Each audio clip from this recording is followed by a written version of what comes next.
Lex is a lying. Okay, that's where you lose me, because I think she. Okay, I'm sorry, Tom. This is a retarded take. I'm just going to say it how it is, rather than the optics. Of I am interested in the truth, but what I don't. Not know, at the cost of your reputation. I feel bad. Was that joke off color? Was that not good? I don't know. Dude, I didn't realize you were so fucking soy. The fact that he's Jewish only strengthens his case, as they seem to have a strong belief about intellectual property law.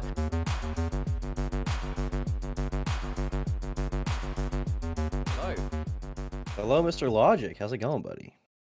I'm good, thanks, Tom. How are you? I'm doing all right. I just I finished watching some Supermega stuff, and as I said, I wanted to talk to you about it because you're someone who's been following it kind of closely, and so I thought you would have an interesting perspective probably that I could get as someone who's been following it more closely than I have. Sure. And sure. I mean, you probably had the spiciest takes I've seen. I mean, Noah Samson, he definitely was mad at you because of your takes on that. Really, the spiciest takes? That's kind of crazy to me. I don't think I said anything that insane. You definitely had, okay, but nobody's even like criticizing them, so you definitely had the spiciest takes. Is that fair? No. I mean, I'm not saying that as a, I just mean I'm surprised that other people didn't come to like the same conclusions, because it seemed fairly obvious to me. Well, I guess the reason why I say it's spiciest because relatively, I mean, in fairness, like when you have titles like trashy, terrible, Me Too attempts, you have her crying next to her in a bikini, like obviously people are going to call that spicy. Is that fair to say? Optically, you didn't go out trying to have the best like even keeled take, So I guess I see where you're coming from. Okay, I guess the issue that I've got with that perspective, I'm sure you've heard of the phrase "don't judge a book by its cover," right? But everyone does. Sure, but they shouldn't, should they? No, but they do. So I guess I operate under the assumption that people are going to judge a book by its cover. So I try to give the most neutral opening versus you. Obviously, I mean, I'm not. It's your choice if you want to do that, but obviously you go for a much more like abrasive opening. Isn't one of your things that you put on your thumbnails losers, creeps, pedos? Yeah, but I'm literally talking about a pedophile in that case. Right. Okay. Every time? Are you sure if I look at your videos, there's not going to be a time where it's like, there's no pedo here, but you've said pedo? No. Okay. There's no time. All those videos are about pedos. I promise. I take that very, very seriously. Okay. The Losers, Creeps, Pedos title is only reserved for the most serious of cases. Right. There we go. We're back in business. Sorry about that. Yeah, listen, anyway, I'm not like, I completely understand where you're coming from. I don't necessarily disagree that there are provocative thumbnails, right? Yeah. I mean, that's all I'm saying. That's all I'm saying. Yeah, sure. They're provocative. They were spicy. It's the kind of thing that someone screenshots on Twitter and says, like, that sucks, and gets like 5,000 likes, which I think they did once or twice. I don't think that makes you wrong, but you definitely had some kind of controversial, takes. I guess if I were to ask you to summarize, instead of me, paraphrasing or misquoting you, what would be your like overall sort of what would be your overall summary in like 1 minute of like what your thoughts are on the whole situation? Lex is a lying whore. Okay, that's where you lose me, because I think she probably told the truth about the sexual assault thing, and the other stuff, in my opinion, is dubious. Okay. I am fucking around a little bit. Is that really what you think? Is that really what you come think? on. I was fucking around. It was a funny thing to say. I don't necessarily. Okay, let's be serious. Sorry, I'll try and be serious. Okay, right. Okay. So, I think that Lex told elements of that story that were true. Like, it's true that they had this like relationship. It's true they met up. It's true there was a sexual encounter that she frames as sexual assault, and Don framed as more of an awkward sexual encounter, right? Yes. I think that from there, though, she took this kind of living situation that she had with the Supermega guys and spun it off into a much more negative situation than it was, to kind of garner sympathy towards her. And I think the whole thing was more so about hurting Supermega for a number of potential reasons. I'm not sure exactly, but I think she was more interested in hurting Supermega than she was about bringing any sort of like, accountability towards Don. I agree with that take, and I wish that's what because what I thought you were gonna say is that she lied about the whole thing, the sexual assault allegation. I thought you were gonna say she lied about that, and the reason I have that impression, I think, is because of the thumbnails and because of the the tweets and stuff. And maybe you don't care that I had that impression, but I don't know. I guess I just wish that for your own sake, almost. I feel like I'm trying to like almost like, I don't know, big brother you or something, and be like, I feel Sure. like it's unwise to do thumbnails like that, because I feel like your take and you as a person would become much more reasonable and understandable and like almost likable if you didn't have those few, if you didn't have that cover to the book. Does that make sense? Yeah, I understand where you're coming from, and obviously, you've been doing this for a long time. I don't want to do weird gay starstruck stuff, okay? But obviously, I've watched your videos for a long time now. Yeah. Okay. Okay. We don't need to be gay about it though. Um, Sure. I but appreciate that. like, no worries. But the problem I've got, and obviously, like I say, we're doing this a long time. I think that being a smaller channel in 2023, trying to grow, it's tricky because I could have, I say I don't want it to be, I don't want it to seem like I'm saying, oh, my editor did that, my editor did that, my editor did that. My editor DK does do the thumbnails, does do the titles. I've heard But you've gotten a lot of shit from DK. Thank you, Augie, yes, for the raid, by the way. yes, there is, certainly some drama that's been caused over the months. But anyway, I'm not trying to say that because I'm like, it's DK's fault, because I take full responsibility for anything on the channel, right? But that may Yeah. be a reason that you may see a disconnect, is because DK's perspective is to maximize viewerships, click-through rate, etc. And we've got a small channel and we're trying to like maximize attention. And the thing is, I do agree with you, and I see where you're coming from. It's definitely a balancing act, and I can see the argument that it was balanced too far in the other direction. But then those thumbnails are what got people talking about my coverage.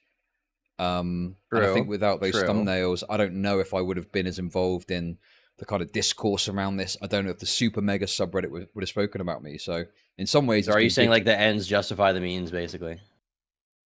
I don't know if I don't know if I can say firmly they do, but I think there's an argument at least that that attention brought some benefit that it offsets the kind of negativity that I received. That being said, I wasn't expecting to get called a pedophile, I must say. Yeah. Hold, sorry, one sec. I gotta grab my sandwich. Yeah, sure, no worries. Okay. Yeah. I mean, I didn't expect that either, and I don't think you deserve to get called a pedophile, considering. I mean, as far as I'm aware, anyway, the DMs that I saw from Noah Sampson were, um, I mean, specifically in those DMs, the girl said that she was of age. So, I mean, I'm under the impression you were lied to. So that would be Yeah, my yeah. I take. I mean, mean, someone can correct me if yeah. I'm wrong on that. Maybe I am talking to the master groomer of all time, but I'm just not under that impression. Um, so I think that part of my contention with the situation as a whole, that really just irked me, was all of these kind of personal transgressions. It felt like the moment, and this happens often, but I think part of it's maybe just the audience and community that Matt and Ryan are a part of, which is sort of this like kind of like leftist, progressive, like believe all victims type kind of community. Mm. And not in like not in a good way, in a very like facetious kind of condescending sort of performative way. And I think that because they had that audience, it became extremely easy to weaponize a bunch of personal grievances against them, Sure. to make them look bad. Part of the problem is also they have a very parasocial audience who's invested in their personal lives. You can criticize them for that, but I think it's hard to victim blame them entirely. In the same way that I wouldn't want to that I almost don't even want to blame Lex for her video. To me, the more egregious thing is the fact that it seems to have been an op the whole time from the friend group. Yes. Um, like Lex is friends with Nick and Pethan. She's dating Pethan. Leighton is friends with them. Mordecai apparently is, I would speculate, is probably friends with with Lex, given that they're both, I mean, they both do OnlyFans. I think Mordecai's more of a porn star too, but like it just doesn't really, it wouldn't really surprise me if these people were all friends. I know like 5 of them are friends. If the 6th one was a friend, is that much of a stretch? No. Even if Mordecai isn't friends with them, does that matter? No, because she still lied. And it seems to be just this giant op that was run, and nobody even wants to talk about the fact that it was an op. And then I saw there was this post. I haven't seen Nick is not Green's response yet from the situation. I have seen because I know he made a video, which I didn't even know he made. But he made a post on his Instagram story, which I showed earlier, where he said something to the effect of, this story has really become more about all these other side stories rather than the initial sexual assault allegation. But it's like, well, whose fault is that? It's literally Lex's fault for bringing all of it up. And then it's Nick's fault for reading this random Reddit post and acting as if it was all true. More than half of Nick's video is not even about Lex being sexually assaulted. It's about the living situation, and it's about the Chucky N-word cheese joke. It's about him cheating on his girlfriend. All stuff that's totally irrelevant. Okay, so I'm sensing a lot of agreement here, and I want to get into some agreement. I'm cool with that. Okay. I've got an issue with one thing you're saying, though. Okay. You keep referring to it, factually almost as like a sexual assault. Do you think it is a sexual assault that happened?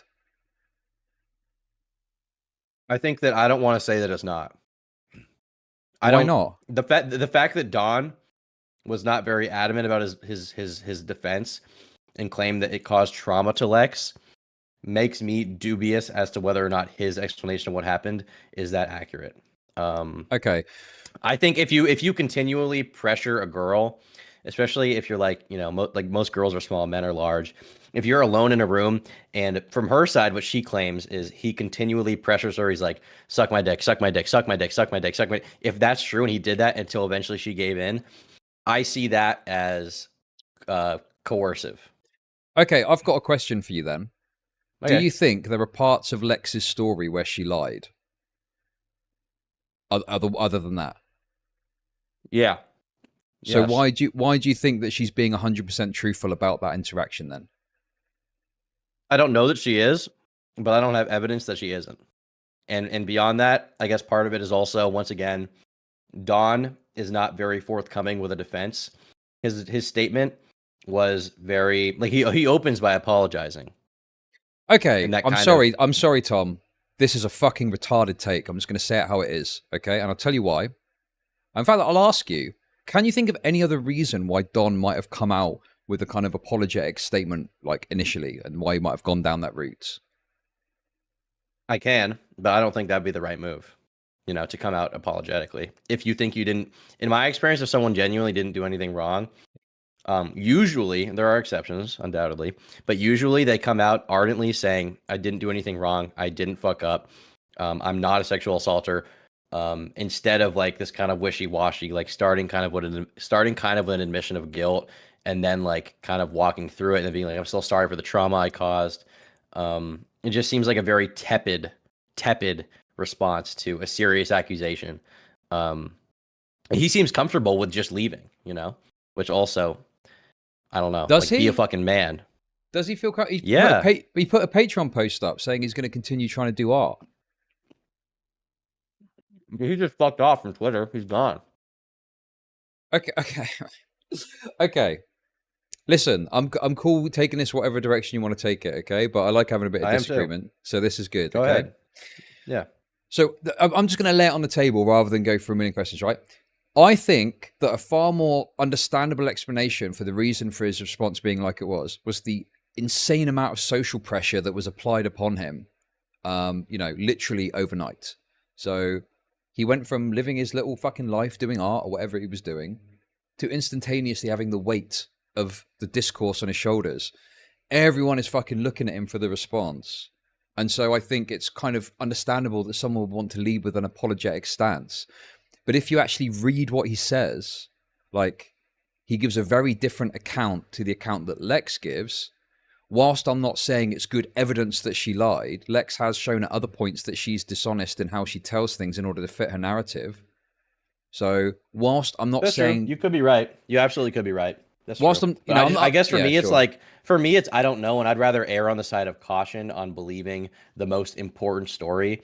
To me, it seems very likely and possible that this bad interaction took place. This sexual assault did take place, and the rest of it was tacked on after. I think it's very. Are you afraid of getting eaten alive by feminists? Of course.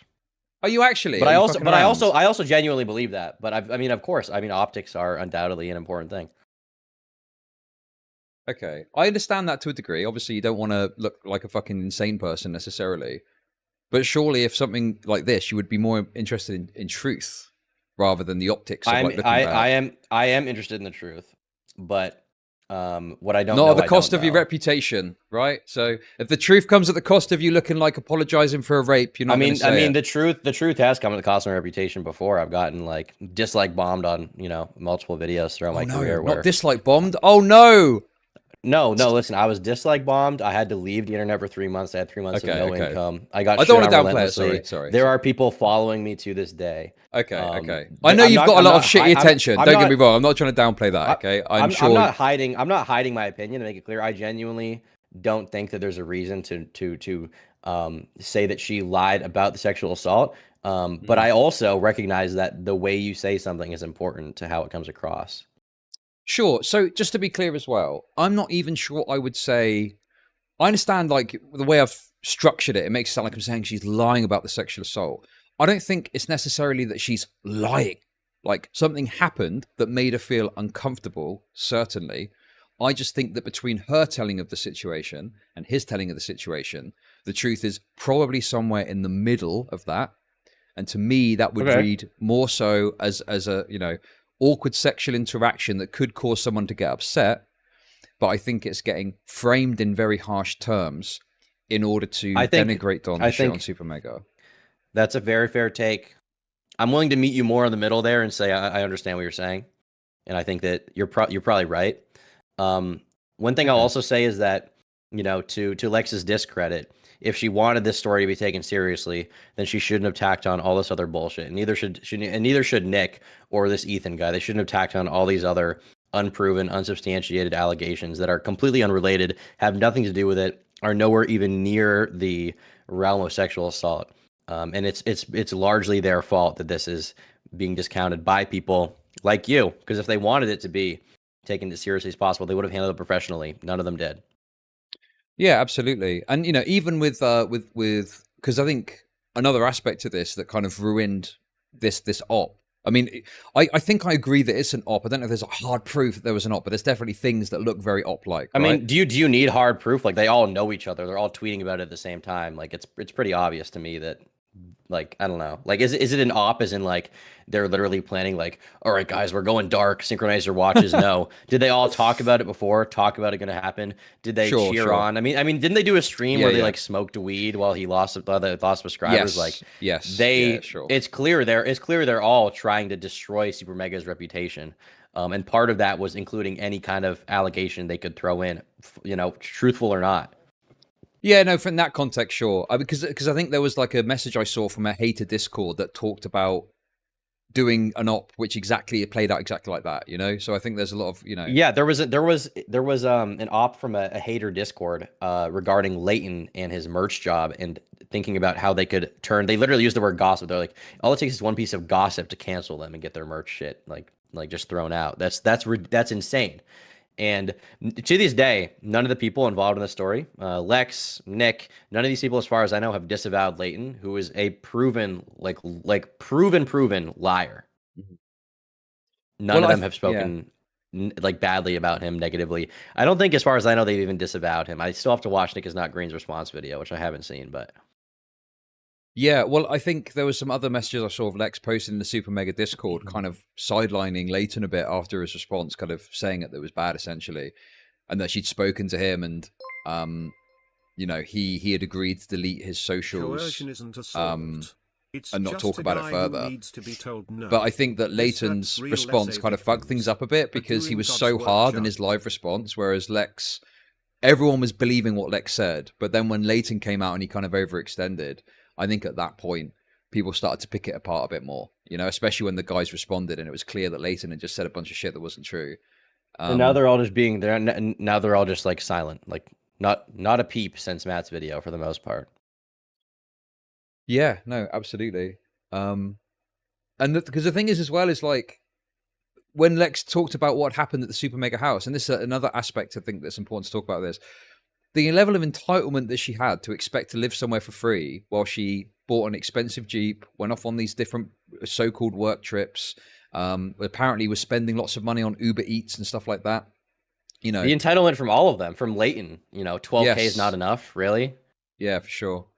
Like, what do you think people get paid? Like, That's insane. $12,000. I mean, you can buy a car with that. You can buy 2 cars with that realistically. I mean, they're going to be, at this point with the economy, like they're going to be shit boxes that are, a little clapped out, or they might be, 2004 Civics, but they're still 2 cars. That's a lot of money. I mean, how much realistically is rent? Like maybe, 1,500, 2K a month, even in an expensive area for a 1 bedroom. That's multiple months of living expenses to figure out a personal situation. Never mind, $12,000 is what some people save up for months or even a year of their life, because cost of living can be high in some places and people aren't getting paid that much. And for Leighton, who I believe was being paid around $6,000 a month, that's a totally fair severance, which they didn't even need to give him, but they gave him anyway. Even though he was a bad employee, they gave him severance. So it seems like a totally it's just a level of entitlement that these people have, and it's not acknowledged after the fact at all, and also this other bullshit about like, oh, their office was messy. Like, who gives a fuck? Yeah, no, absolutely. I mean, it could have been absolutely full of shit. It's their fucking space. If if you don't like it, clean up. You live in there for free. Certainly. Yeah, like it's also like what Matt cheated on his girlfriend. Like, I don't care. He slept with an OnlyFans girl. I don't care. I thought these people were all like sex positive. I don't understand their issue. Like, as soon as a guy sleeps around, it's a problem. Like, yeah, I mean, there's a whole conversation there about men's sexuality often being viewed in a very predatory way, in a negative way, whereas a woman can be a complete whore, sleep around 24/7, and she's cheered on for it, certainly by, progressive types. And it used to be the other way, and I respect the fact that people have tried to push it in the direction where like, oh, girls can fuck too, but it's like, well, both people actually have to be able to have sex for it to be like equal. Both genders need to be able to sleep around and be sexually, I don't know, domineering or conquest or whatever, right? Sure. There's one other thing you said actually that just to bring a bit more disagreement to the table. Maybe, I don't know. Maybe you'd agree with me.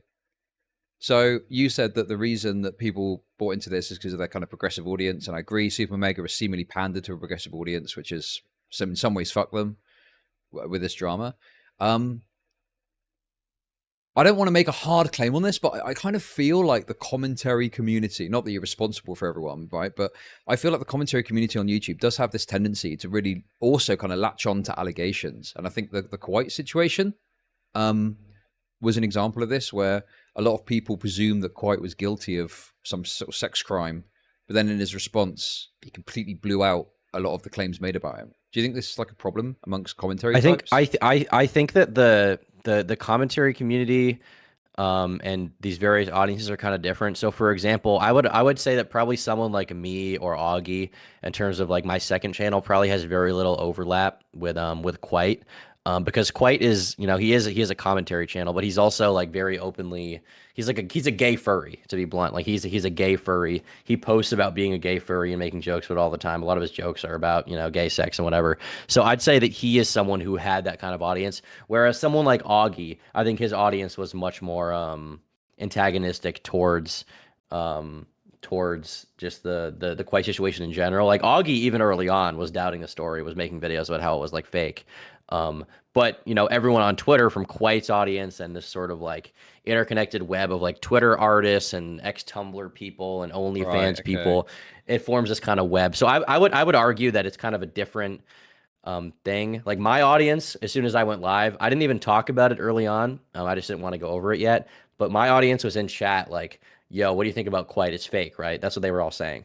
But then on the other hand, like you have this other side that's like immediately thinking it's true. So it's kind of I get what you're saying, but I think that these are different kind of groups or communities you're talking about. One of which is much larger, which I mean, Quite has 1 million subscribers, Sure. So it's like maybe there's pockets of people within these communities that maybe think a certain way, but then you're saying basically what you're saying is Augie's a rape apologist. Yeah, I mean, Augie's also a rapist, in fairness, so we need to take that into account. No, I'm just kidding. That's just a joke, guys. That's absolutely a joke. Augie has made some wild tweets, but anyway, apart from that, I would just want to say that I think that I feel bad. Was that joke off color? Was that not good? I don't know, dude. I didn't realize you were so fucking soy speaking one-to-one like this. He's my You're there friend. calling out pedos, and then you go, "Oh, did I just make a rape joke?" He's my friend. He's my friend. Yeah, I'm sure he'd say the same thing about you, and it'd be funny. What's your problem? Yeah, I don't know. Yeah, that's fair enough. Okay. Okay. The thing about Quite's audience is like you can be a commentary channel while also not being like edgy. Quite is someone who doesn't make like edgy jokes in regards to like certain groups or certain topics. He's someone who would never walk on like he kind of walks on eggshells versus kind of in my community or my audience, like I don't think there's a lot of overlap, despite the fact that we both make commentary videos talking about social subjects, right? Does that make sense? Well, the thing is, normally you're calling out the gay, the gay furries, so probably is a bit of Yeah, antagonism there, right?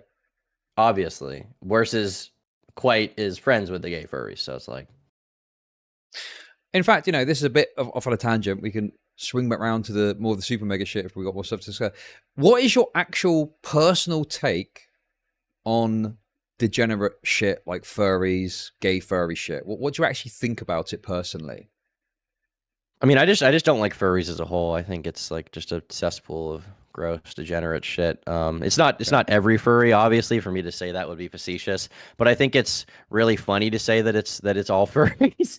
And even beyond that, I also just think that I just think they suck. They're just weird. Like even if you're not like an actual like creepy dog fucker, like you're still like you dress up like in a fursuit. Like that's like weird. Like that's fucked up. Like that's gross.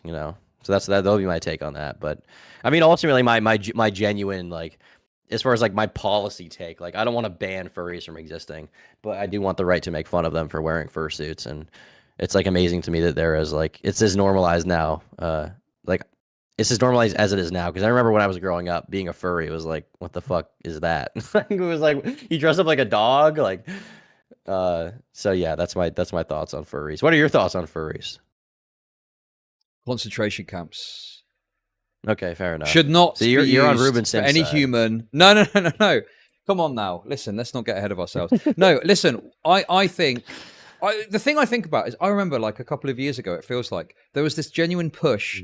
Furries wanted to be seen the same as homosexuals, as in it's just like a thing that we are. And you've got It's to like accept it's a us for that. protected group. Yeah. Yeah. And it's like, I don't know if that actually worked because people still mock them and stuff, but I guess you're right that they are a bit more accepted than they were probably. I feel like it did work. Like I feel like they won. Because now like there's just a bunch of openly furry YouTubers and it's like whatever, nobody cares.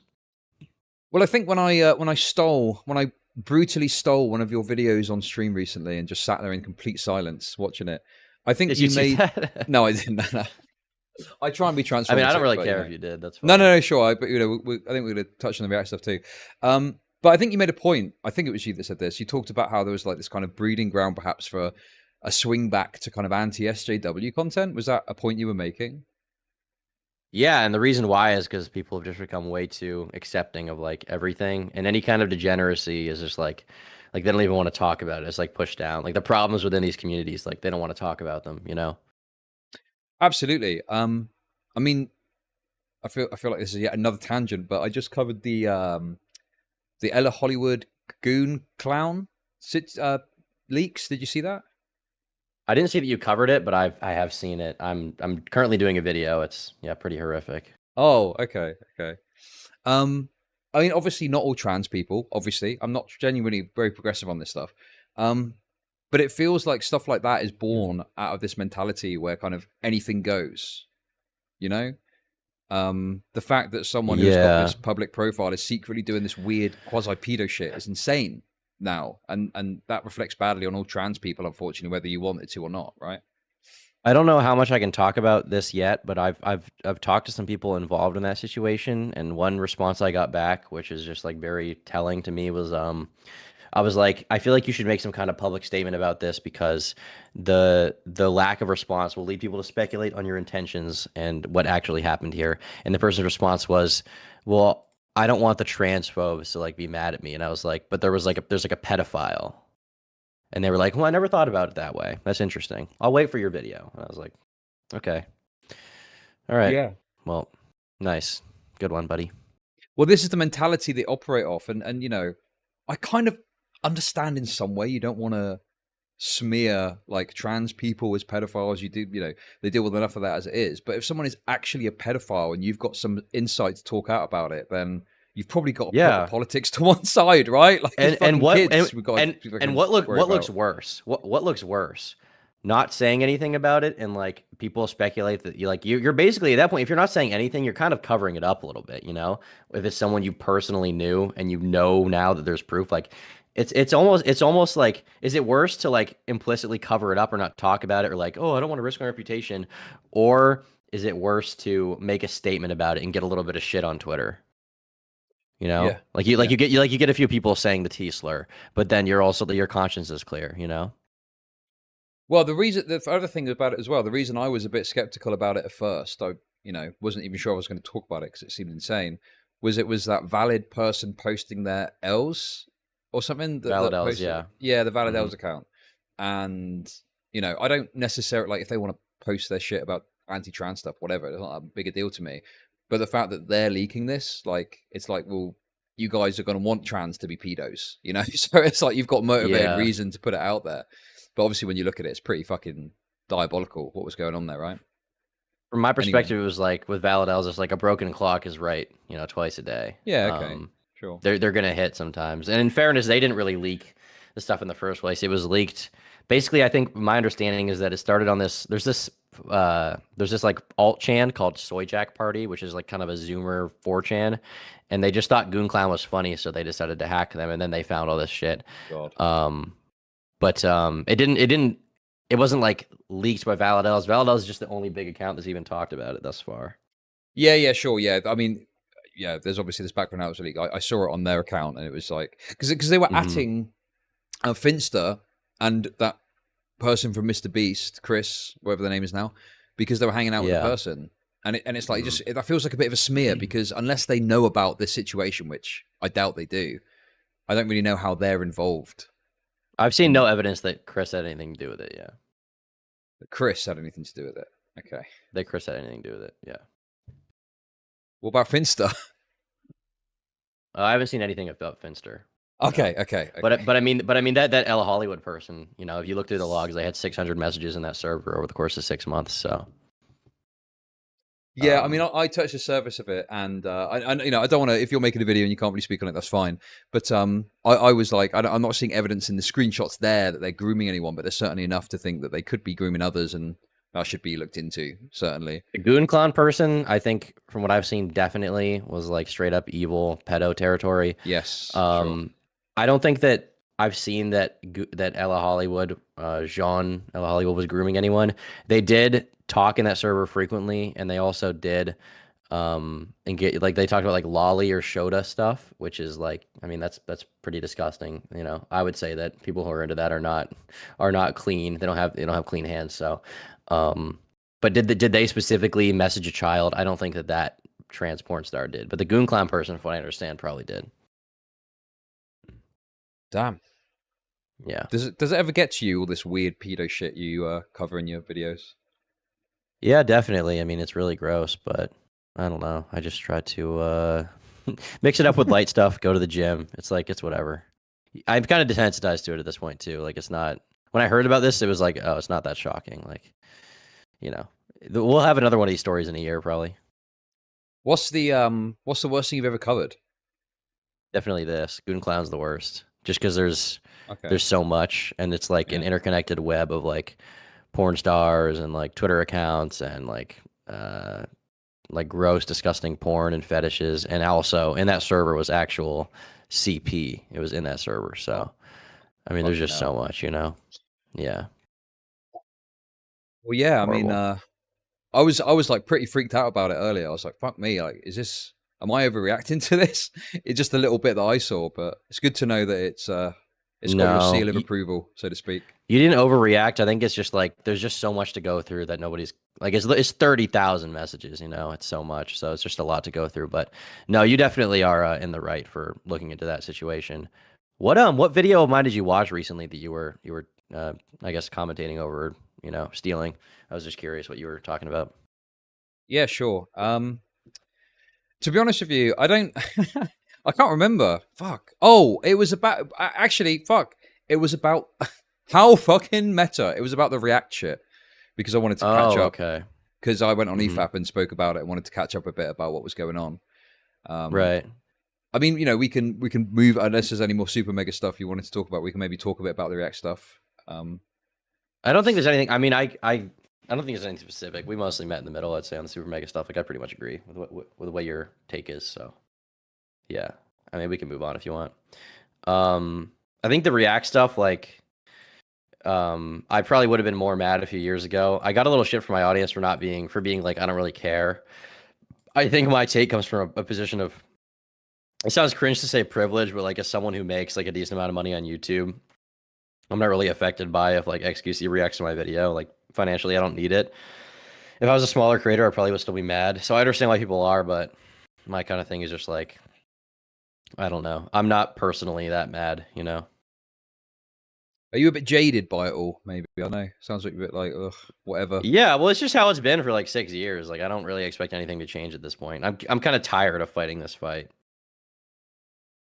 Yeah, because well, I'd imagine you've probably had quite a lot of stuff reacted to. Yeah, definitely. Yeah. Does it make it better for you if someone does actually meaningfully comment and transform it, or is it all kind of the same for you? Do you think? Yeah, I appreciate it when someone does. There's no doubting that I like look down on that kind of content when someone just watches it and doesn't say much. Like I'm kind of, I wouldn't say I'm angry, but I am like you're a loser. But that's about where it ends for me. I just don't really like if someone just makes a shitty rip of my video. Like as long as it's not right after the video comes out, I'm probably not going to be mad because they're not really stealing views from it, in my opinion. If they are doing it right after, like that probably is ripping some views from me. But then I would probably cause some kind of issue and tweet at them and cry about it and whine. But in general, if it's just like a year after the fact or a few months after, even like a week after someone just reacts to my video, I don't really have an issue with that. I don't really care. I will say, make sure in my content to always add a reaction to whatever I'm watching. People get mad at me because they're like, I just want to watch the video because I pause so much, but it's like, well, you're here to see my reaction, not the video. So go watch the video alone if you want to see that. Yeah, well, this is the mentality. It's like, I don't know if it's weird ADHA freaks or something, but they can't just watch your response. They have to just watch the video, and absolutely go watch the fucking original video in that case for sure. Yeah. But yeah, I mean, this is what XQC probably why he feels bad pausing the video, because his audience are a bunch of fucking Zoomers. You can't pay attention for more than 5 minutes to something. Yeah, that's why Hassan doesn't turn it off when he goes to the bathroom, right? I'm going to defend Hassan. What's your defense? No, I do have a defense of Hassan. He has gotten better with it than he was before. Did you follow the JXC drama? Just as a side note. Yeah, that was like a year ago, right? Yeah, it was. Yeah. Mm-hmm. Yeah, I know that. I thought Hassan's take as of that was just like, I don't care. What Hassan's take was, I don't care. Yeah, isn't that what he said? Or am I wrong? No. Well, his response was more so like kind of this exacerbation and this incredulity that someone would be bothered that he would walk away from a video.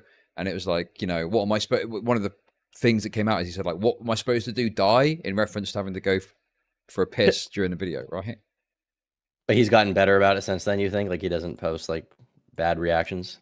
Well, this is my defense, I guess, right? It's that, yes, that is true that he's gotten better from what I can see, and he does more effort to like shout the creator out. I'm told he doesn't walk away as much. Apparently he does. I can't speak to that exactly. But my problem with it is he's changed his ways and he's taken on board JXE's criticisms, but has never really recognized that he's done that. So he's kind of shit on JXE for offering criticisms. He's then taken on board and acted like he's changed because it's the right thing to do. Do you see what I mean? Right. Yeah, I mean, that tends to be the thing with a lot of these streamers, right? Because admitting fault, I mean, I don't know if this is the right thing, but from their perspective, it's like, what does Hassan benefit from actually saying that? Like, then he has some skin in the game, and he has to like suffer a little bit from admitting that he's wrong, and people can clip that. I think he'd rather just like act like it's wrong and then change his opinion after, or change his activity after, rather than do a big like I made a severe and continuous lapse in my judgment type thing, I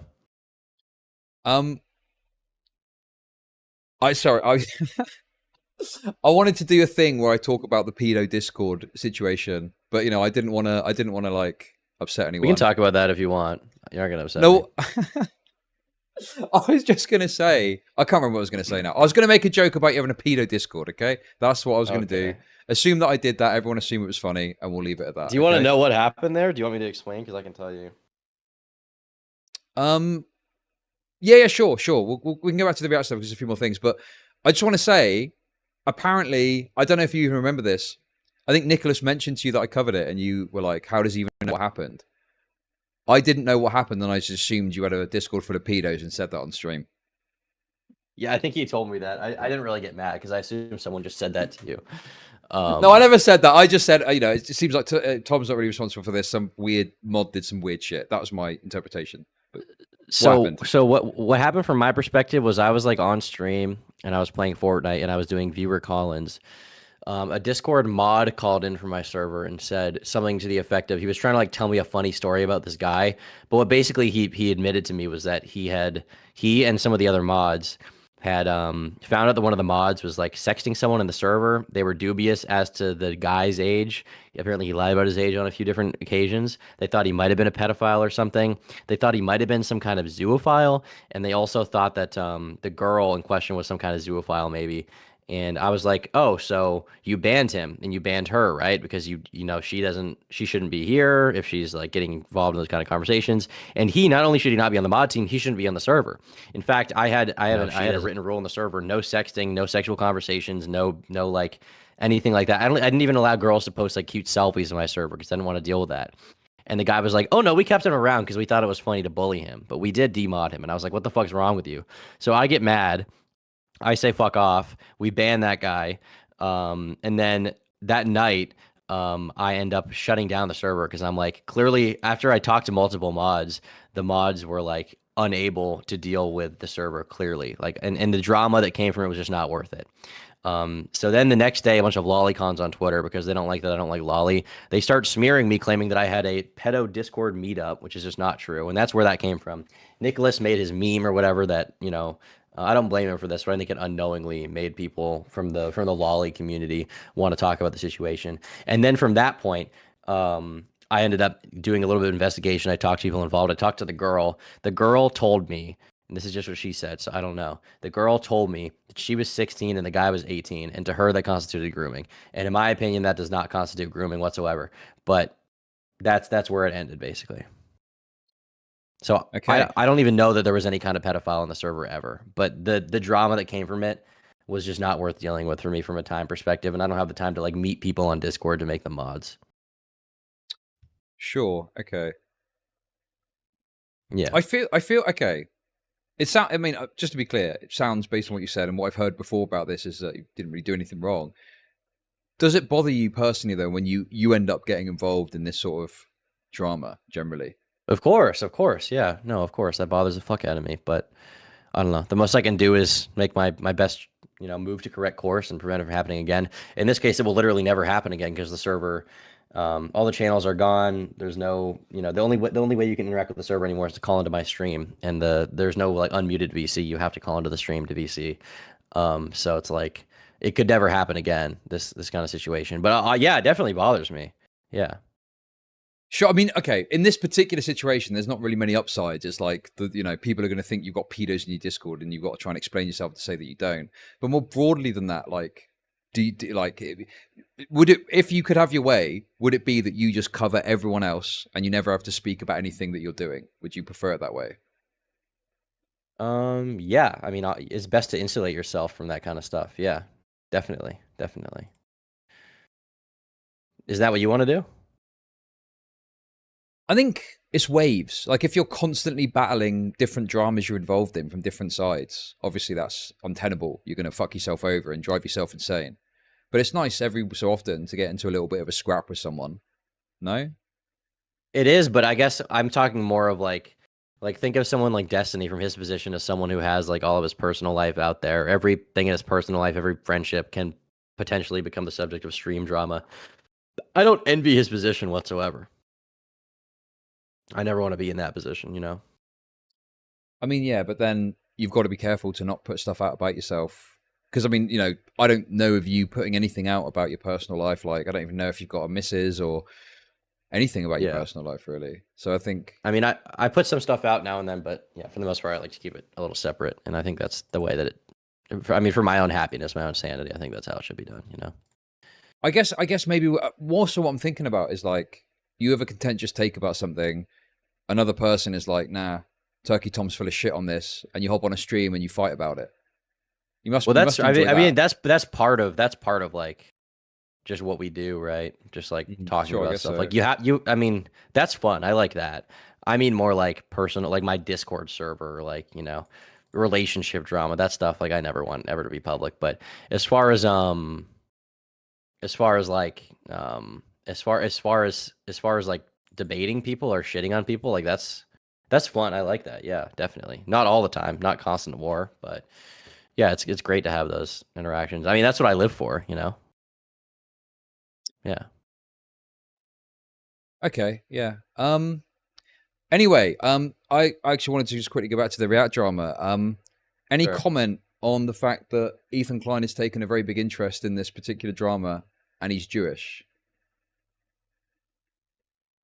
Do I have any comment?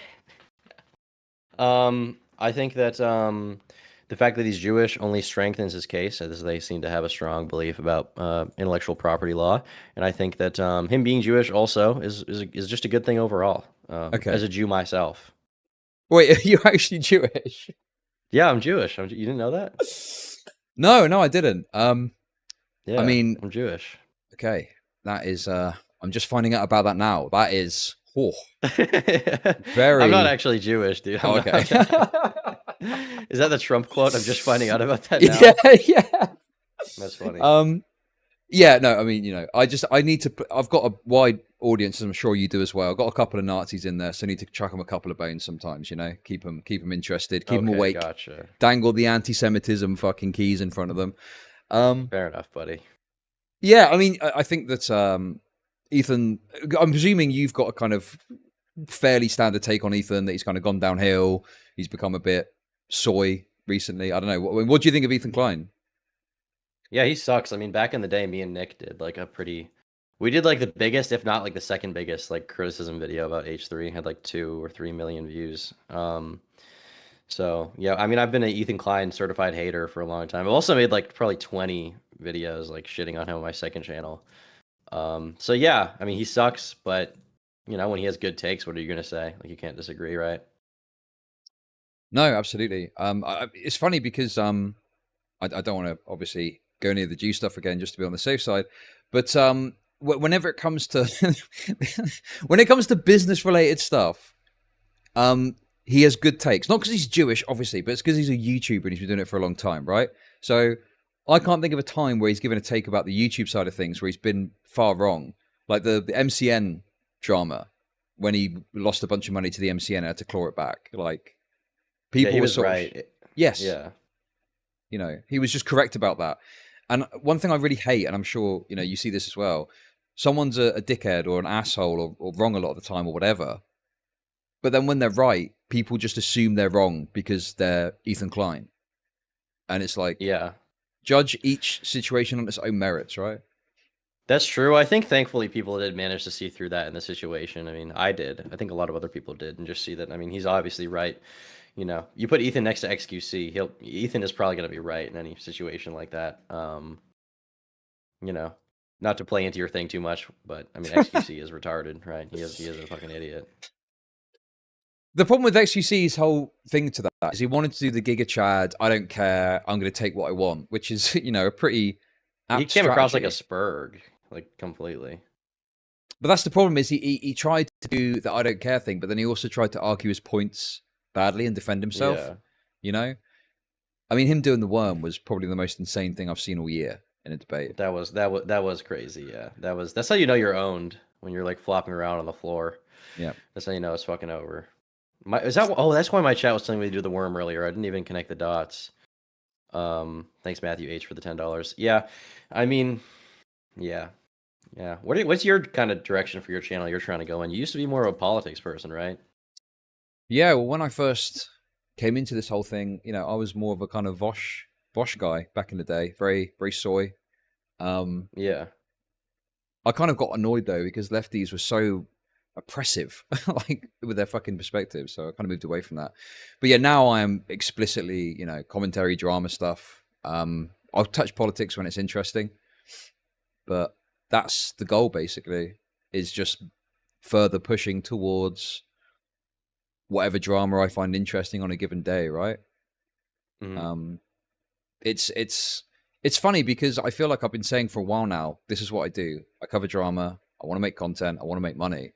But there's still people who kind of hang on to this idea that, like, you should be doing something more, like people say you fell off, you used to be a lefty. People say this to this day. And it's like, I've been doing drama shit now for like over a year, I think that the politics in this space is so futile and pointless, the biggest figures that rise to the top. The politics is drama anyway. Like it just has a different kind of disguise on it, so people treat it differently. Like is like I like Destiny, but is what Destiny's doing most of the time really that serious? Like it's mostly, it's just like drama stuff. Like it's just drama, interpersonally between like different political streamers or whatever. Are they really like changing the world that much? Probably not.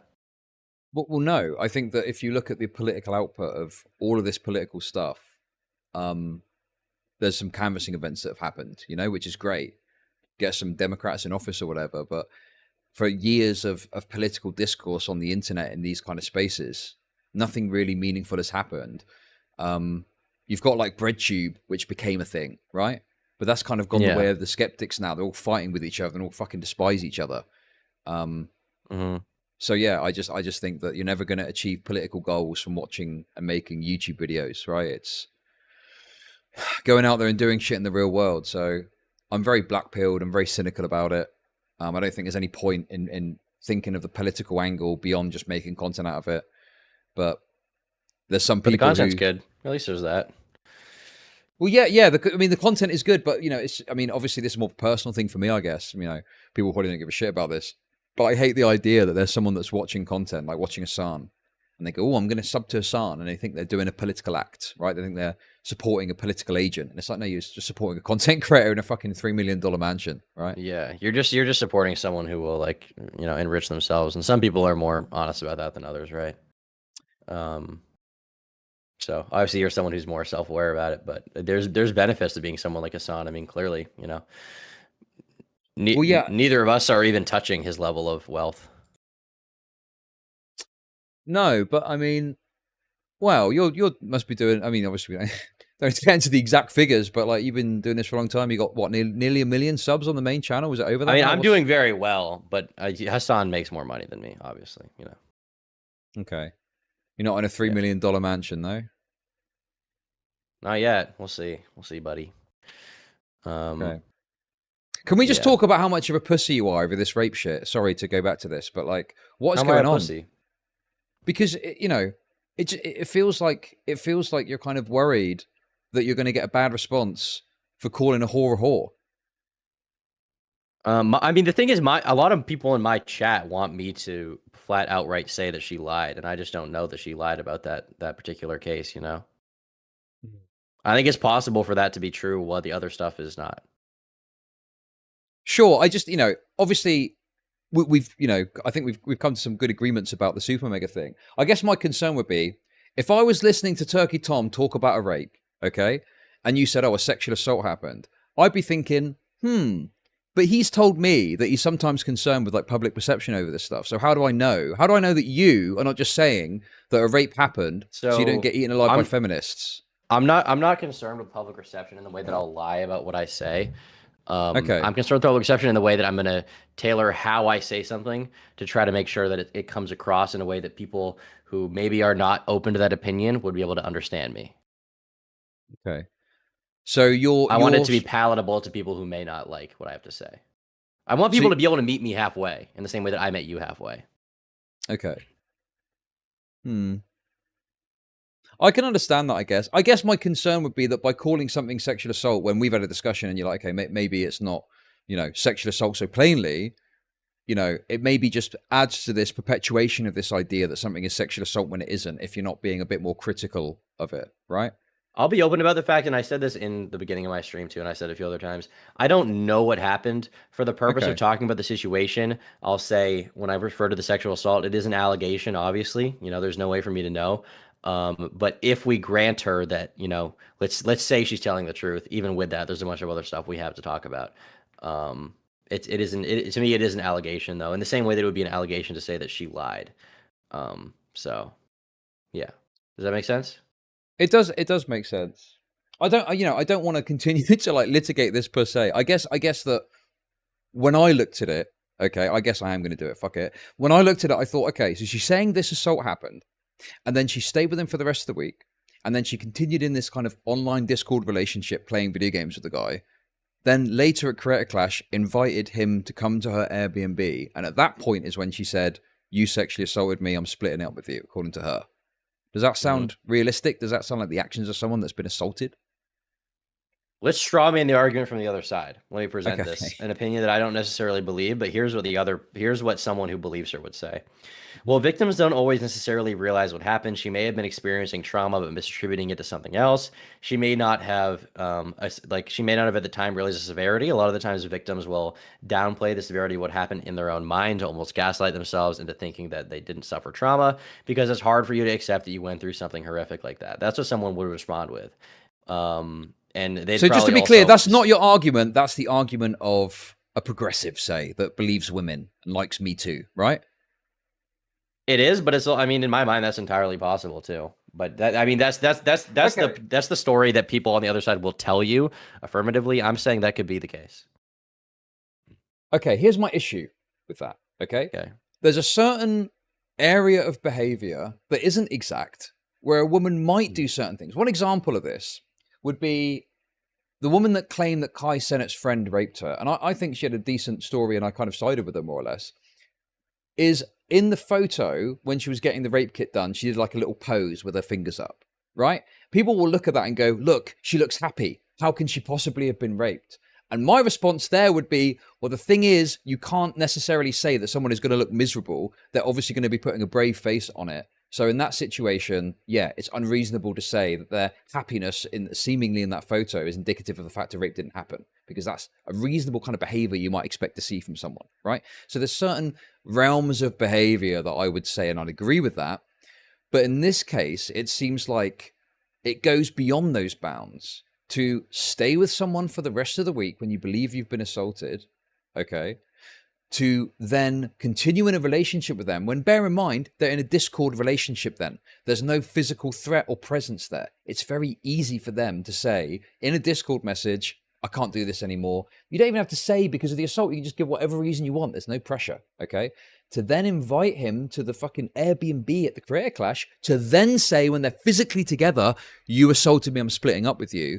That just defies the possibilities of what is a reasonable expectation of someone who's been assaulted to act. And it seems far more likely that she probably did have a bad experience and has overstated it.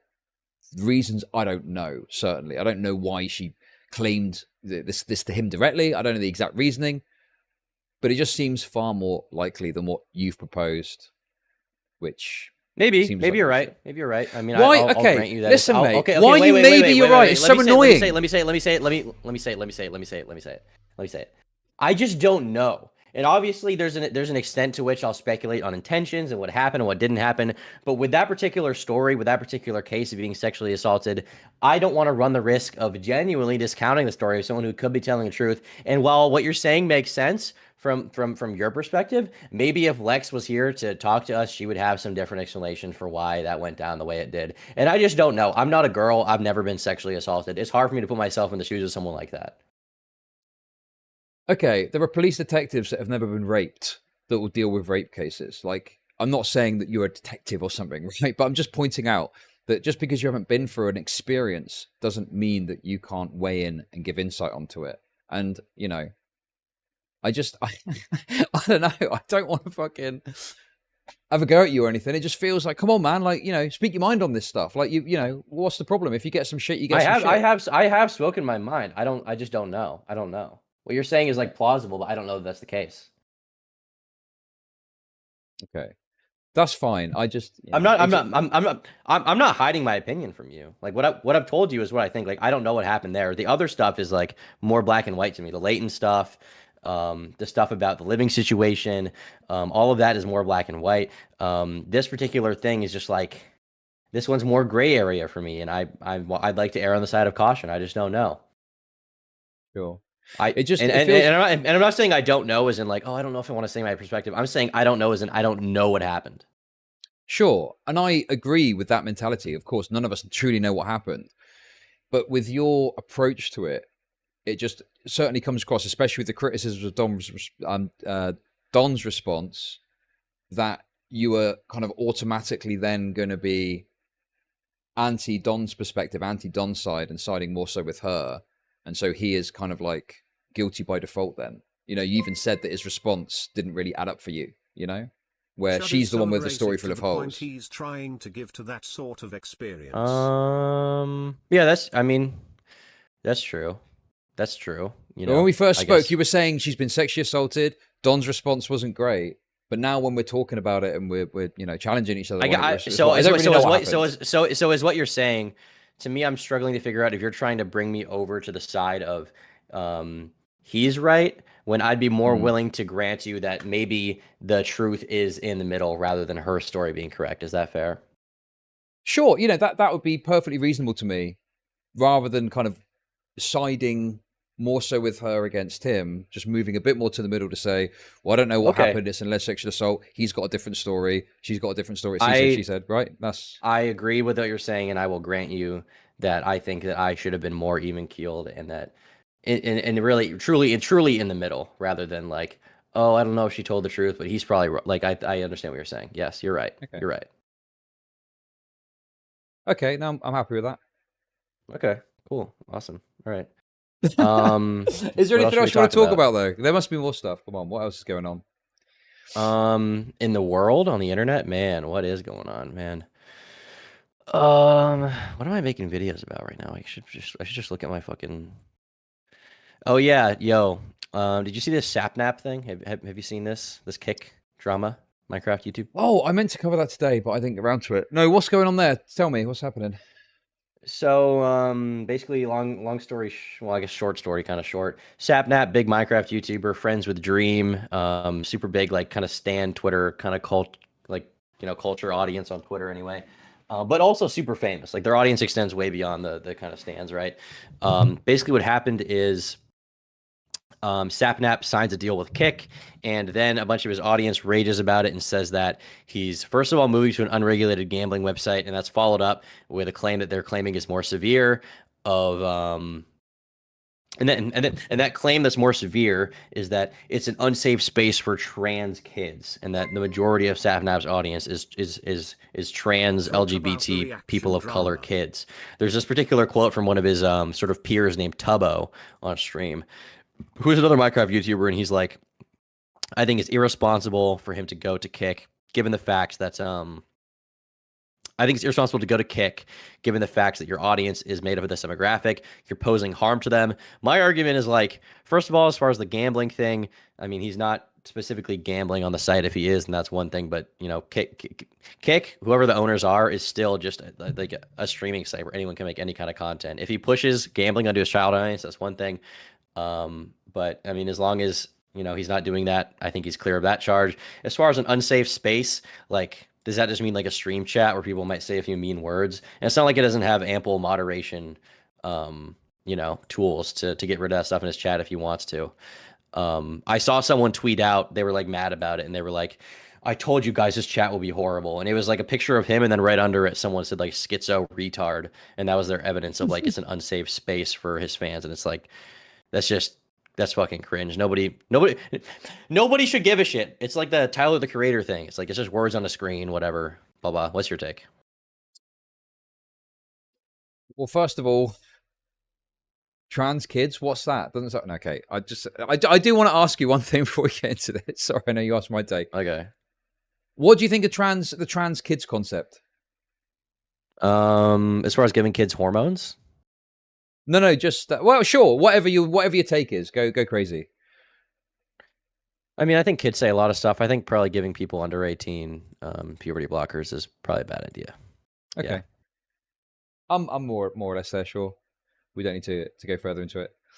When I say trans, I mostly mean, I think most of it is like non-binary 12-year-olds, which is like, to what degree is that, you know, a genuine trans experience? I don't know. Well, yeah. Okay, I'm going to say it more plainly than that. The idea that a 12-year-old can be non-binary and understand that as a concept is completely ludicrous. And I think if you see, I think like some sort of sense of feeling incongruence with your gender. Yeah, I can kind of understand that. And maybe that exhibits in an earlier age, like being gay or some shit, right? But like, if you've got a 12-year-old that's non-binary, I think we all know who's making the decisions there, don't we? Ain't the fucking kid. The kid doesn't want to be non-binary, surely. It's got to be the parents. I mean, either that, or if the kid is saying that, I don't know that it's like a totally valid thing. Like, I'm not saying you should like be like, yeah, you got to be a boy or a girl, but like if a kid, the kids just say things. Kids just say things, you know. Yeah, well, my problem with some conservatives on this is, you know, we don't need to go too deep into the gender shit. This is my fault for taking it down this route, but they act like, you know, you do in some ways maybe need to do that and force something upon them, where it's like, you know, just get doctors involved, talk about it, and see what the best thing is without medical intervention. I mean, that seems to be in other aspects of life, we specifically take away agency and personal responsibility from kids, like with intercourse, right? We say that it's wrong for someone to have sex with a kid, for an adult to have sex with a kid, because the kid can't consent. The kid doesn't understand the full ramifications. It's abusive. So why would it not be abusive? Or just wrong in general to totally trust their experience of their own gender or gender identity, you know? Like, I feel like we should be consistent across that issue, that kids are, you know, important, but also stupid. Ask him the real questions. Yeah, and get back to the topic at hand. Away from dog I mean, the whole kick conversation, the gambling thing, unless someone specifically takes a gambling deal, it's pretty clear that kick is not necessarily to promote stake. Seems to be the gambling side. That's where they're doing that. But just chatting streamers are not necessarily promoting stake, and they're not necessarily promoting gambling. So I really disagree with that aspect of it. In terms of a safe space or whatever with the chat, kick is pretty boisterous. I think Rumble is probably a touch more controversial when it comes to the chats. I mean, that's true, but like that's because the only people that have gone there so far is like Aiden Ross. If Sapnap goes there, his audience is not that kind of audience, so they're not going to be like that. You know, the whole way that these streaming sites get like quote unquote de-radicalized or get, you know, like less of this kind of pervasive like kind of edginess or like tacit like racism that people allow. The way that happens and it becomes less extreme is by people like Sapnap, who have a more mainstream normie audience going there. No, sure, yeah, I think I agree with that. Yeah, that's true. Like, how are Kick going to get people that are younger on there if they don't get on people with younger audiences that are less controversial? Yeah, like people's problem is that like there's hateful people in Aiden Ross's chat, and Aiden Ross's chat is totally representative of Kick. Well, I guess you got to get other streamers over there, or else your complaining really doesn't mean anything. Because what's your problem issue? Like, what's your solution to that problem? Just go back to Twitch, where it fucking sucks for streamers, and like people don't get paid anything and they can't make a living. Like, no, your solution should be everyone should go to Kick, really. Because then there's going to be, you know, there's going to be a dissemination. There's going to be more difference of opinion, difference of perspective, difference of the demographic that's there, you know?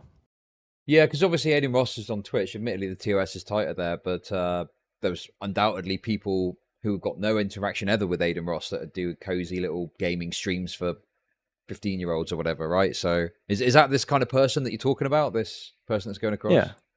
Yeah. Okay. I mean, Sapnap's like, you know, he makes Minecraft content for like 14-year-olds, basically. Yeah, okay. You've convinced me. I mean, to be honest with you, I probably would have. I think there's a lot of hysteria about Kick that's unnecessary, so I probably would have ended up agreeing anyway. But there is this, I think, fear that Twitch is the big boy and has been for a while. YouTube's kind of eating into it. Now Kick's come along and is ruffling some feathers. I don't know. Like, Twitch, it's not a dead, dying platform per se, but there's definitely less kind of, I don't know, energy there, it feels like, for me. It just feels a bit, maybe it's because I'm doing the politics stuff more. That's my audience, but I don't know. It just feels like a bit dead. I think you're right. Sometimes. How do you feel about streaming on YouTube? I feel like there's like me, you, Augie, Destiny. There's like one big one, I think, iShowSpeed, but there's not that many people who really stream on YouTube. How do you feel about that? I feel like we're kind of like on a lonely island over here a little bit. Yeah, I mean, I probably stream like once a week, and generally the streams are pretty good. I think the chat features are not as good as Twitch. They haven't got the same culture, you know, like the emotes and shit like that. It sounds a bit gay, but I think it's genuinely true that people like to kind of engage and have the emotes and stuff. And like, what are the fucking emotes on YouTube? That stupid red face. Do you really stream once a week? I thought you were like an everyday guy or something. On Twitch, I stream Twitch 4 days a week, and YouTube like 1, maybe 2 days a week. Okay. That makes sense. Okay, gotcha. Cool. Yeah, I mean, I think YouTube will get better. Like, they're already ironing out a lot of issues people have with shorts and stuff like that. I think it's just going to get better and better. I think long term, what's going to happen is Rumble and Kick are both going to fold, and YouTube's going to come out on top. But it might be 5, 6 years, maybe 10 before that happens. But yeah, I think YouTube's too good, too awesome. They'll figure it out eventually. Well, the problem that Rumble has got is they've promoted themselves so heavily as the free speech channel, the free speech platform, which is fine, and to a degree, yes, they are. But like recently, they've had to censor, I think, some Nick Parentes, was it Nick Parentes VODs, I believe, because of anti-Semitic hate speech or something. Maybe not anti-Semitism, but some violence, some call to violence or something. And I feel like the moderation they've done is a little bit under the table. Like they've kind of gone and deleted VODs discreetly rather than kind of face up to it openly to try and retain this image of them being the free speech platform. So eventually there's going to come a point where they're going to have to ban someone, and that's going to start to fuck them, I think, right? Yeah, they did that to Leafy too. They do that covertly. It's hard for me to say right now. I feel like it's too early to say whether Kick or Rumble is going to win, because I mean, Rumble is getting good people that they sign over, and then Kick's getting good people they sign over. I feel like Rumble has more of like a community, but Kick has like better, bigger names. But yeah, I mean, we'll see what happens, I guess, from here. I'm curious though. I'm glad that Twitch is finally falling. Fuck that website. Fucking cancerous, retarded site. Yeah, idiot. It's the kind of place I started my whole thing, and I find it difficult to let it go. Do you know what I mean? But it's like Kick or YouTube, like Rumble even seemingly are the better platforms. So I probably do need to get something sorted and get moving, because unless you're like a Hassan Head or a kind of Mizkif, OTK, Orbiter type person, I just don't know where the room for growth is on that site anymore. Just, do you know what I mean? You've got to have the right opinions and the right perspectives, I think, to really continue to grow.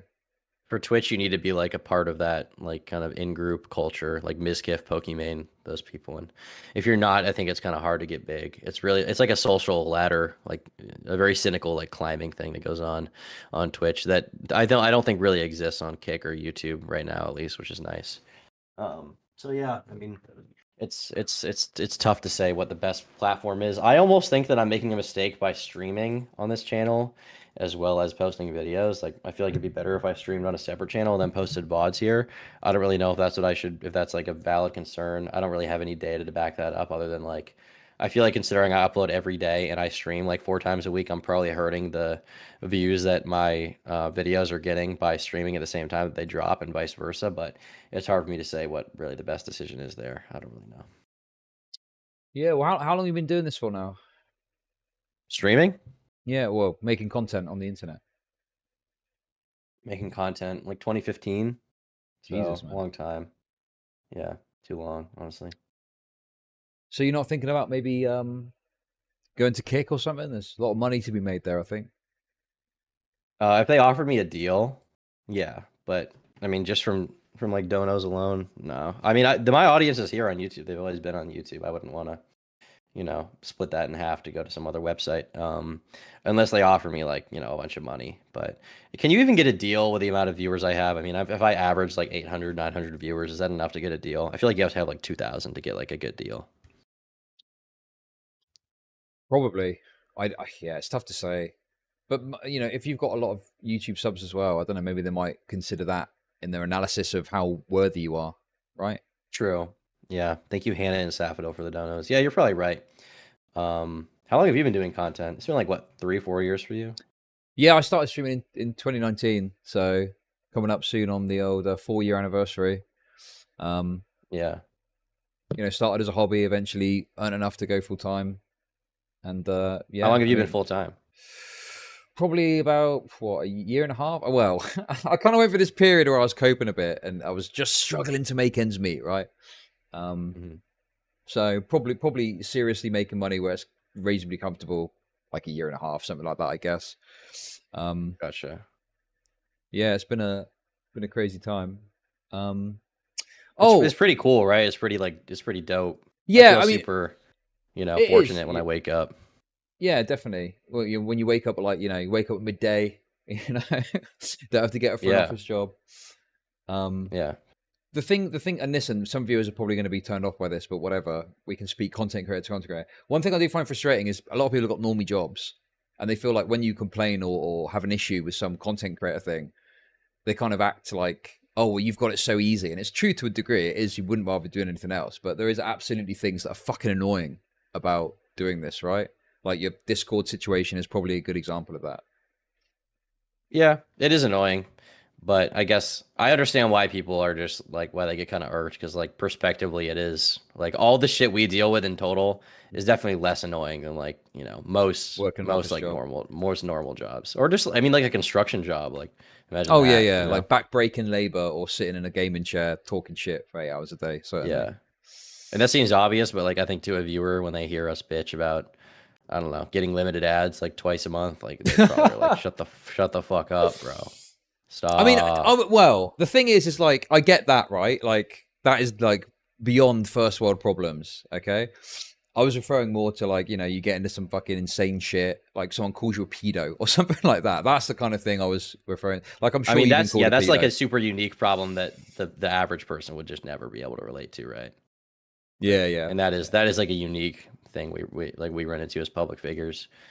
I mean, I'd say that when you're a public figure, like the negatives kind of can come to meet the benefit very quickly or exceed it, you know, like as being called a pedophile by Noah Samson, and like, you know, who knows how many people saw that and genuinely believed it regardless. Like, is that really worth the, you know, I don't know how much you make a month, but is it worth that? Like, it probably is worth it, like, mathematically speaking, because you're still doing it, but it's still like, fuck.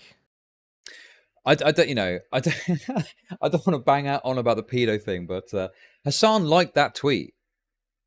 Yeah, of course you know this. So, you know, and it's funny because Hassan obviously liked that tweet because he's got some insight into who I am, and I've, you know, shit on him before. But these big creators, ironic because he's had a false pedo allegation. Yeah, I fucking defended him on that. Anyway, you know, sorry, I don't want to fucking make this about me, but like, what's frustrating about that is you get these big creators, and they definitely know who you are because they interact with you or talk about you in some way where it's clear they do.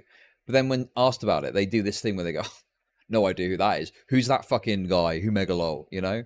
And it's like, it's so cringe. Like, just fucking accept that, you know, you're autistically obsessing over small creators that are shitting on you, you know? Yeah, I mean, yeah. But obviously at that point, that defeats the whole purpose of hiding it, because then they have to admit it, you know, which they absolutely don't want to do. But yeah, definitely like people like Hassan, he's like obsessed with LSF and, you know, what they say about him, and he's in eternal cope mode about stuff like that. He's very sensitive. But that's how some of these guys are, you know, just generally. Well, I've just come to accept that about certain people. There's like, I found like there are a lot of like really cringe, like, you know, fake and gay YouTubers, but there's also like enough cool content creators, like it kind of outweighs it for me, you know? Yeah, definitely. I mean, on that note, just briefly, I don't know if you saw this, but there was some evidence that came out a couple of months ago. It was kind of skirted over by a lot of people, but some of these big streamers, at least in the past, have had Discord channels where they communicate with moderators from LSF, and some of these streamers put pressure on the mods to remove posts that are within the rules because they don't like them. I don't know if you saw that. Mm-hmm. I did. Yeah, I heard about that, and I saw the screenshots. Yeah. Someone in chat said, you have viewers, but you don't interact with us like most streamers who don't know what they're doing. Are you supposed to constantly interact with chat when you're a streamer? I never know like what the thing to do is. Are you supposed to like constantly be like, okay, chat, or are you supposed to like, I feel like I acknowledge them when I have to, and otherwise like I try to keep the content going because I don't want it to be like too stale. Well, you know, obviously lots of issues in the world, the fucking wildfires burning bright at the moment, people dying, but I'd say that one of the biggest issues is you know, people want you to interact with chat more, which I do. But then when you interact with chat, people get mad that you're getting one guide. Like, oh, one guy. I don't know if you know this concept, right? The idea that you're focusing on one person in chat. It's like, well, yeah, at some point you're going to interact with one person and they might piss you off and you argue with them. I feel like it like ruins the content if we're constantly interacting with chat. I mean, well, that's the argument against the one guy, is you're ruining the content. Yeah. But yeah, no, I think a reasonable amount of interaction is good, generally speaking.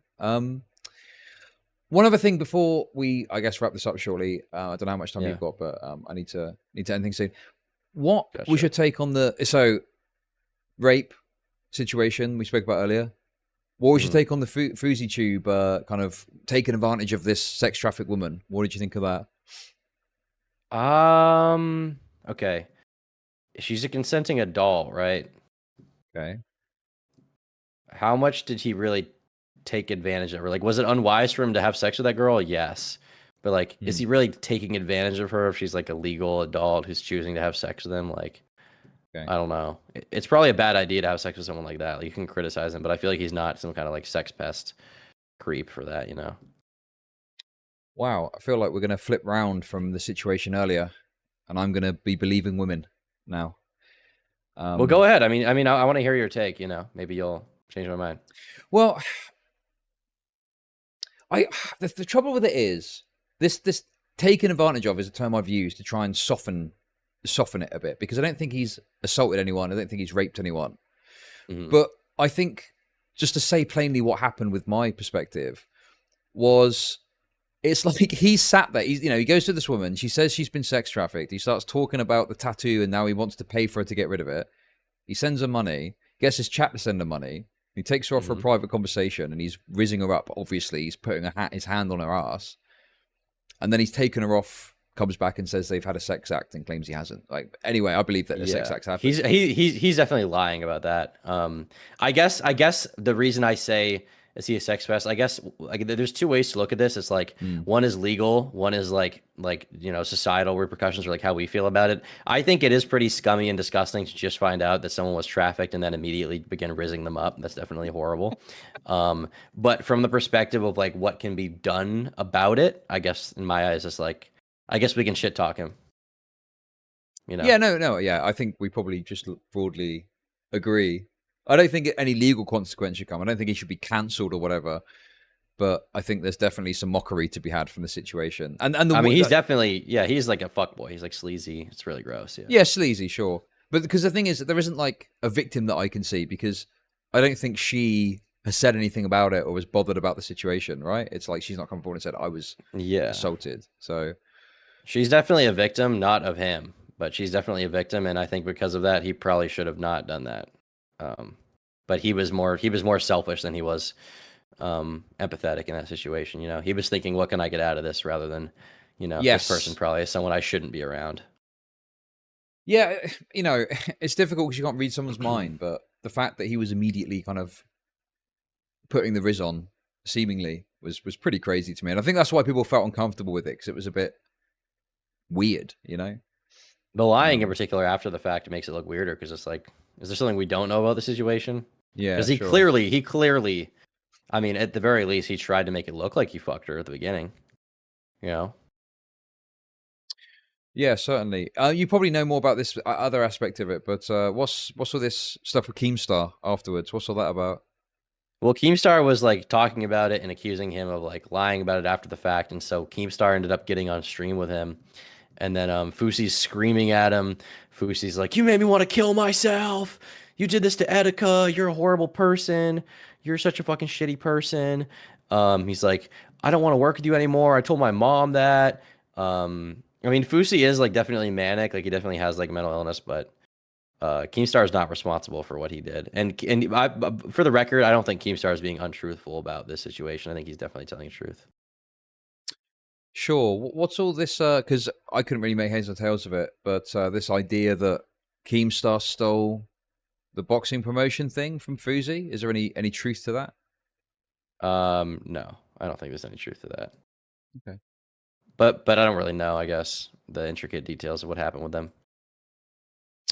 Yeah, I don't know if you experience this, but sometimes some drama happens and there's a lot of intricacy, and you don't really know what happened, and trying to figure it out is tricky, I guess. It's become more difficult lately, because I feel like for the past few years, it was like maybe one thing a week going on of this complexity.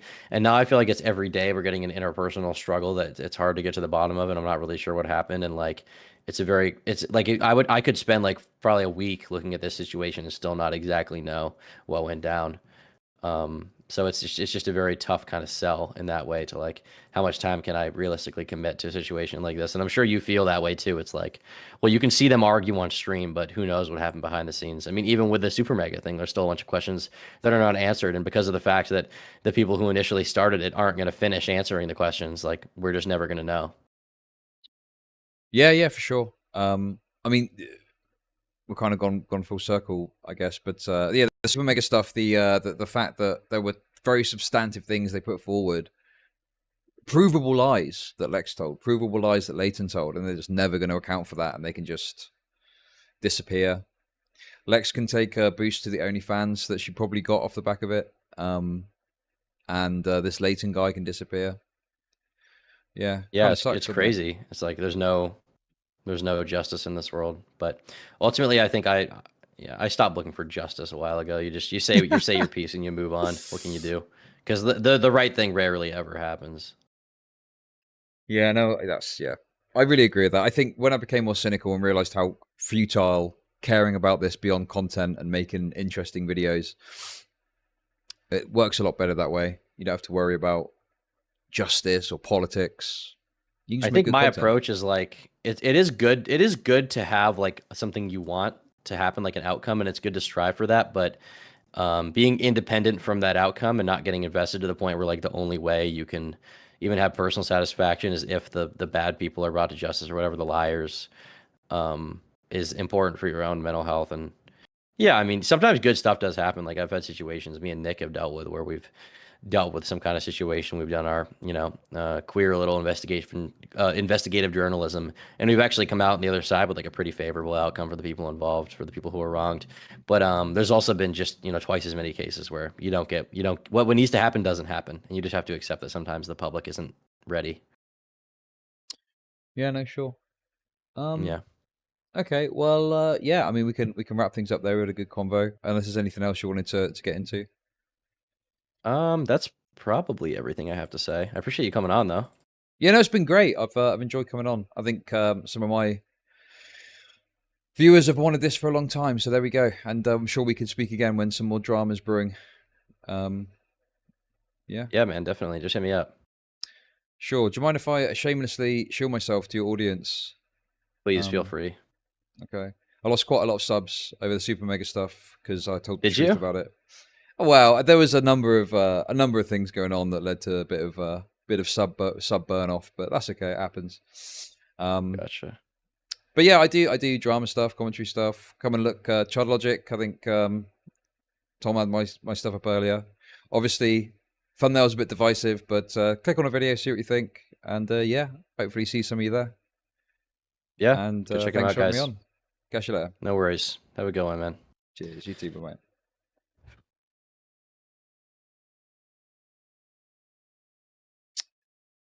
There we go. I didn't expect it to be so contentious. I feel like whenever I go into a conversation, there's always a disagreement. Is it me? Am I just wanting to find a fight, an intellectual sparring? I don't know.